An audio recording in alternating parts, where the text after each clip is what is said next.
Yo, what's up? This your boy Derek Branch here, Saint Discussions on Strike 7 Sports. In today's video, man, I just want to talk about this recent report put out by Bleacher report, but it was agitated by Saints Wire columnist John Siegler, and that's the story of Saints listed as best fit for controversial free agent defensive end Frank Clark. So I'm just going and just read it. We're gonna read the story with y'all and then just put my spill on it real quick. The New Orleans Saints have plenty of salary cap resources to work with, and it will make sense for them to invest in a new pass rusher. After letting Marcus Davenport walk away in free agency, and one suggestion comes from Bleacher Report's Alex Ballentine, who suggested that New Orleans as one of the best fits for a recently released Kansas City Chiefs defensive end Frank Clark. So this is what Ballentine had to say about the situation. When the Chiefs decided to release Frank Clark, he immediately became one of the best edge defenders in the shallow free agent class. Clark is 29 years old, and his regular season numbers aren't staggering, but he's racked up 10.5 sacks and 4 playoff runs with the Chiefs. He's a savvy veteran with a skill set many teams would love to add. Even if he is just a rotational player, the Saints are a team that could use him as a starter. Marcus Davenport had a down year last season, but they will still miss him in their rotation. With Cam Jordan entering his age 34 this season, it might be good. It might be a good idea for the Saints to add a veteran like Clark who could who could take some of his snaps and help both players sustain success. All right, so this is what Siegel had to say. Clark's production has trailed off with age, which partially led to his release by Kansas City, but he also brings a lot of off field distractions. Before being dismissed from Michigan's college team due to 2014 domestic violence charges, he pled guilty to 2012 felony home invasion charges. The Seahawks overlooked those incidents to pick him in the second round of 2015 draft, on to trade him to the Chiefs in 2019. He's currently serving probation following charges in Los Angeles stemming from a March 2021 arrest, which led to a 2-game suspension last season. He has lots of baggage.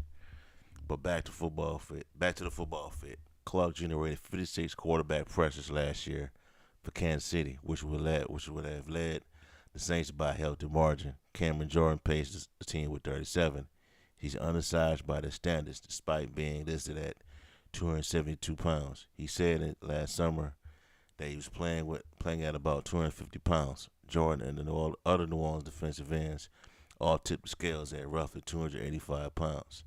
Dennis Allen has used a lot of pass rushers before, but size has been a point of emphasis for him as of late. All right, man. So, yeah, and then he just goes on to say that the Saints have overlooked players' past transgressions to take them anyway. I mean, to me, man, look, none of these guys are perfect. They're not choir boys. They all got a lot of them got skeletons in the closet. So that's gonna be up to the Saints to decide, man. But this is another one of these positions, man. I mean, it wouldn't hurt to sign a guy like a Frank Clark, but he's 29 right now, and I don't want, it won't be. It's not. I just don't want the defensive line to be. I just don't want us to have an old defensive line. Guys pushing them and into their 30s and their mid 30s playing that D line. Edge guys is a position where the Saints need to get younger at, in my opinion. And at 29, that's still at that ripe spot to where you can still find value in the draft, especially at defensive end. That's the guy out of K State. I don't want to butcher his name, but I liked what I see out of him with the scouting report as well. And there's some other players that I like that could fit right there at that position. But you bring in Frank Clark, man, it still wouldn't hurt for the Saints to draft a younger guy. It just wouldn't.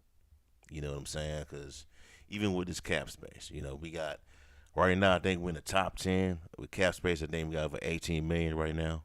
So we gotta use it wisely. You know what I'm saying? We can't just use it on anybody. You just you know use it on players that might not pan out. You know what I'm saying? So we gotta be smart about this. You know what I'm saying? But Frank Clark, man, he will fit in with this team, bro. He wouldn't. I wouldn't have an issue with this, man. It's just similar to the Foster Moreau signing. If this that to sign Foster Moreau, you could also draft somebody, take somebody in the draft, and save that money. You know what I'm saying? And probably get the same value or even better from a younger guy. Because that's what I think they could do at tight end. Draft a tight end, a guy like a Dalton Kincaid, Sam Laporta, Tucker Craft, and get that same amount of value and possibly even better value. You could do that at the edge position as well. You know what I'm saying?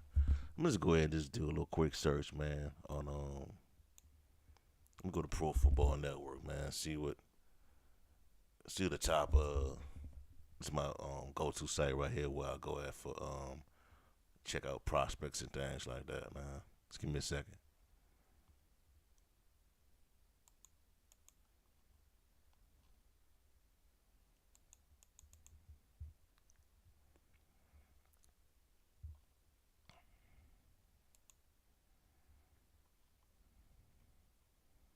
All right, Edge. Let me see. Edge. Let me see what we got here, man. Top 10. All right, of course, you got Will Anderson. You got, well, let me see. Number one, they got the top guys right there, man. Will Anderson, Miles Murphy, Tyree Wilson, Isaiah Foskey, Jared Verse. He's staying back though. BGR Jalari. This is the guy I was looking at right here. Felix Anuki Usuma out of K State. That's the guy I was looking at. I was talking about when I mentioned a player in the draft we could plug into that position and younger. Derek Hall, Auburn, Braylon Trice, Austin, Tuli Talupulo, USC. But if the Saints had to draft the defensive lineman, an edge guy, I prefer them to take this guy right here. Felix Unuki Uzuma out of K State. And also I like B. Jalari and Isaiah Foskey out of Notre Dame. Now, they got Lucas Van Neckers out of Iowa, but I'm pretty sure he's going to be a top 10 pick. Top 10 or top 15 pick. That's a guy you have to move up in the draft and get. But Frank Clark, man, that wouldn't be a bad idea, in my opinion. Like Siegel's right. They would look past those transgressions and sign the guy. They've done that in the past. They've done it with Carl Granderson. They did it with when they went after Deshaun Watson, despite those allegations. And they got Alvin Kamara on the team right now. That's probably gonna get suspended for what he did last year at the Pro Bowl, man. But like I said, these guys aren't perfect. They're not perfect. They're not perfect human beings. Everybody got skeletons in the closet. Did something. You know what I'm saying? So, and that's probably the issue with the Saints as well, man. Just I'm not saying I'm not condoning what these guys have done, but they just need guys that could be got that dog in them, on this team, bro. You need more than one. You need more than one Demario Davis on this team. More than one, Michael Thomas. You need more alphas on this team, bro. That can right the ship when things are going haywire. They didn't have that last year, man, and it wasn't coming from Andy Dalton. Andy Dalton just never was that type of quarterback. They never that type of leader, man. But he would help out, man. Frank Clark would help this team out, man. 29 years old, and you coming off a Super Bowl contending team. You released your production kind of trailed off a little bit. I don't know. We probably, it just, in my opinion, we better if we just go in the draft and get somebody a little younger and find some guy that doesn't have to be a rotational guy that can play every down along with Cam Jordan and possibly push Payne Turner down the depth chart. You never know. But like I said, I wouldn't have an issue with Frank Clark joining this team. So we'll just see how everything play out going forward. Tomorrow, you never know what you're gonna find on your timeline. What moves they're gonna make. But they got the 18 million in cap space, so they could address a lot of situations, a lot of holes on the team that's still remaining with that 18 million in cap space. So we just got stay posted and see what they do. All right, that's all I have for y'all for right now, man. Give me a like, comment, subscribe to the channel. Let me know how y'all feel. How you feel? How would you feel about the Saints signing Frank Clark? Also, would you prefer the Saints go in the draft and address this need, or sign a guy like Frank Clark? Leave me know in the comment section below. Have a blessed night. Peace. I'm out.